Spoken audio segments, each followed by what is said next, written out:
Olá, me chamo F. Kotrick, sou médico psiquiatra pela FRJ e participo do programa Mente Sã do Ministério Público do Estado do Rio, junto com a Camperj, onde a gente vem trazendo semanalmente temas diversos sobre a psiquiatria. Infelizmente, foi a especialidade médica que sofreu as principais consequências após o Covid e a gente só consegue buscar ajuda na vida se a gente tiver informação. Se a gente nem sabe como esses sintomas aparecem no dia a dia, limita a gente de buscar ajuda precoce e às vezes evitar medicação, conseguir tratar com atividade física e psicoterapia. Então, vamos aos nossos trabalhos de hoje. A gente separou 4 temas dos principais relacionados aos transtornos de ansiedade. Falamos recentemente sobre o transtorno de ansiedade generalizada, é só vocês buscarem aqui na nossa rede, que tem lá. E agora vamos abordar transtorno de pânico, vamos abordar agorafobia, fobia social, também chamada de transtorno de ansiedade social, e as fobias específicas. Crise de pânico só acontece no transtorno de pânico? O que você acha aí de casa? Não. Primeiro vamos definir o que é uma crise de pânico. Vamos ver se você se identifica com algo parecido.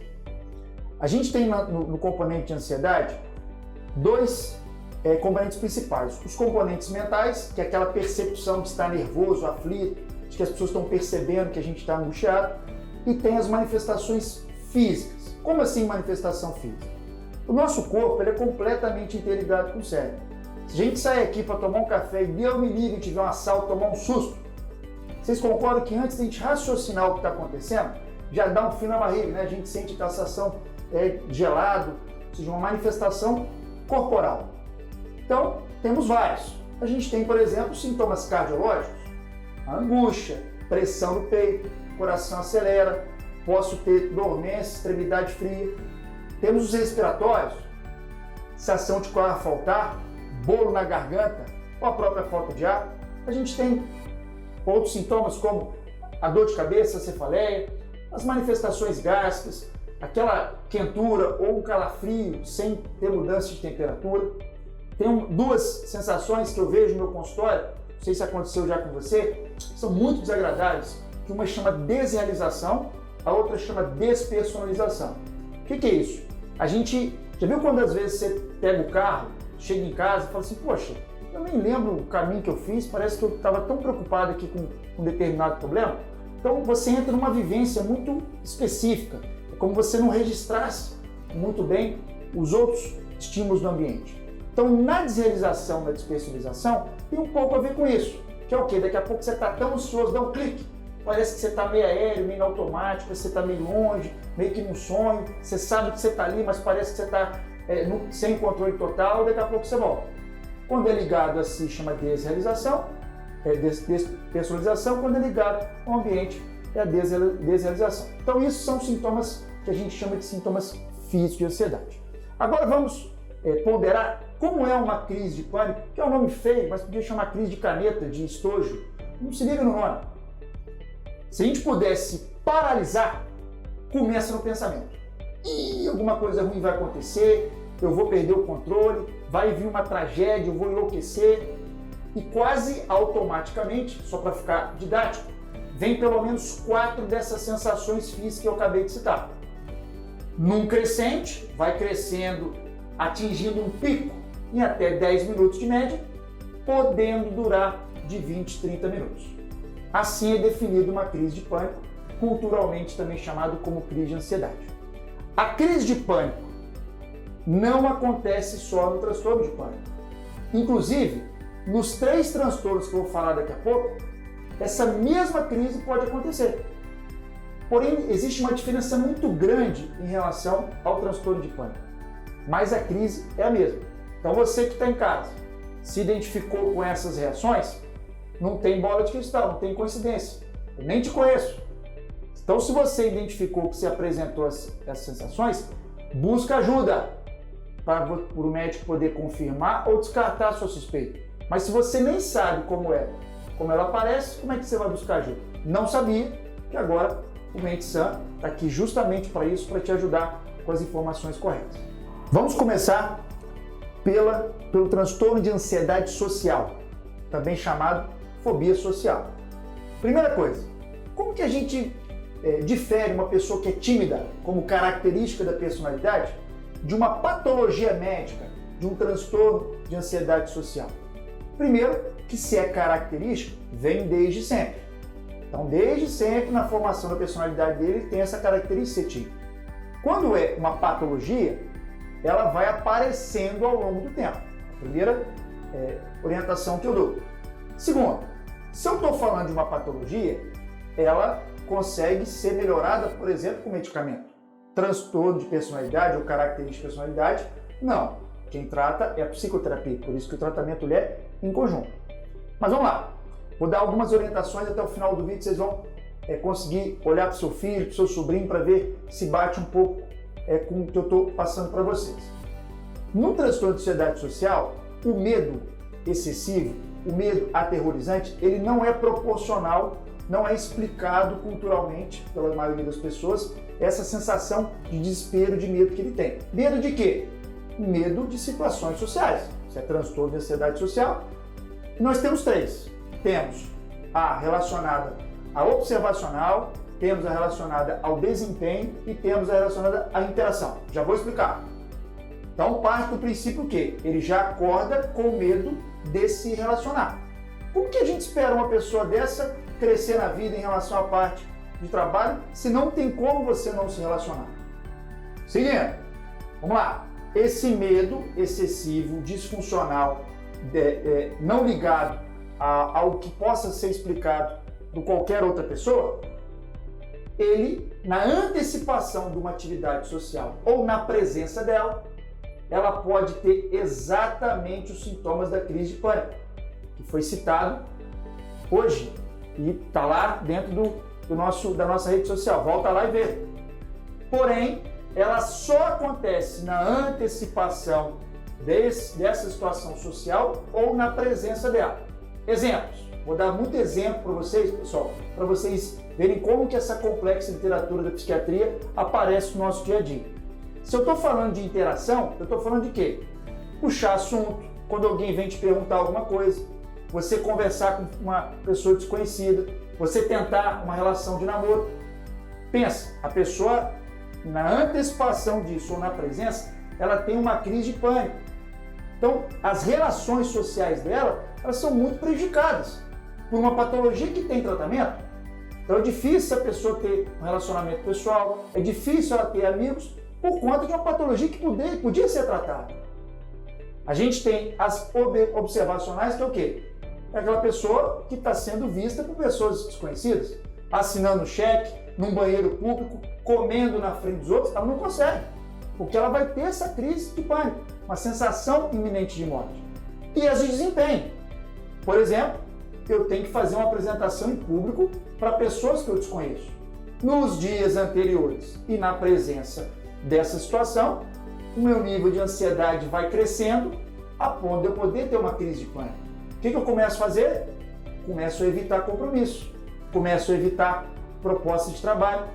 Então isso é o quanto essa patologia atrapalha, teoricamente, a vida da pessoa. E se a gente está falando de dificuldade de interação social, eles têm dificuldade, inclusive, de ter interação com o médico, com o psicólogo. Então é difícil até eles buscarem ajuda com a gente. Por isso que você de casa tem que prestar atenção aos seus familiares.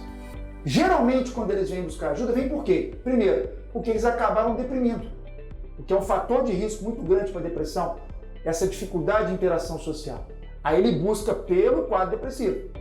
Além disso, ele busca muito relacionado por uso de álcool ou uso de droga, substância. Porque o álcool, entre aspas, ele dá o alívio, né? Ele deixa ele mais corajoso. E ele acaba usando esse tipo de substância e não o correto, que é com o médico, para tentar minimizar essa dificuldade que ele tem. Mas é um diagnóstico que é subdiagnosticado. Com certeza, pessoas que estão passando por isso, vendo isso aqui agora, às vezes nem sabiam que podia ter essa patologia e com essa informação cria-se a dúvida e, consequentemente, como eu falo, dá a oportunidade de você buscar ajuda com um psiquiatra ou psicólogo para poder confirmar ou descartar. Voltando lá para a timidez. Vamos supor que eu, Ed, seja uma pessoa tímida. Nos dias anteriores, meu Deus do céu, eu vou chegar lá, vou ser recriminado, as pessoas vão me rejeitar, vou ser avaliado negativamente. que é esse medo mórbito que eles têm dessas situações. Entrei aqui, o nível de ansiedade está alto. Só que a familiaridade, ou seja, o contato com as pessoas na timidez, a ansiedade vai subindo e vai diminuindo. E aí eu vou conseguindo, com dificuldade, mas vou conseguindo fazer aqui o meu trabalho. Isso já não acontece no transtorno de ansiedade social. Por quê? Essa familiaridade, esse contato, ele não vai abaixando a curva de ansiedade. Pelo contrário, ele vai aumentando essa curva de ansiedade a ponto de ter a crise de pânico e aí ele sentir que está sendo avaliado negativamente, rejeitado, e isso vai impedir ele na próxima gravação de estar aqui hoje, sendo que ele poderia ter tratamento, poderia mudar a vida dele se ele tivesse buscado ajuda. Então, nós falamos do transtorno de ansiedade social. Seguimos. Vamos falar agora sobre transtorno de pânico. Como falei, nome esquisito, feio, pensa que transtorno de guarda-chuva. Não se apegue no nome. Bom, a crise, só voltar lá no capítulo anterior, está lá descrita como é uma crise de pânico. Que vocês já aprenderam que não acontece só no transtorno de pânico. No transtorno de pânico, ele tem uma diferença muito importante sobre todas as outras patologias. Não conversamos em relação ao transtorno de ansiedade social, onde a pessoa tem esse medo de ser avaliado negativamente, rejeitado a ponto de gerar essa crise de pânico. Porém, o paciente sabe exatamente a hora que ele vai ter essa crise. Se ele não se relacionar socialmente, que vai dar um prejuízo funcional muito grande para ele, ficar em casa, por exemplo, a princípio não tem a possibilidade dele ter essa crise de pânico. Qual que é a primeira diferença para o transtorno de pânico? A imprevisibilidade.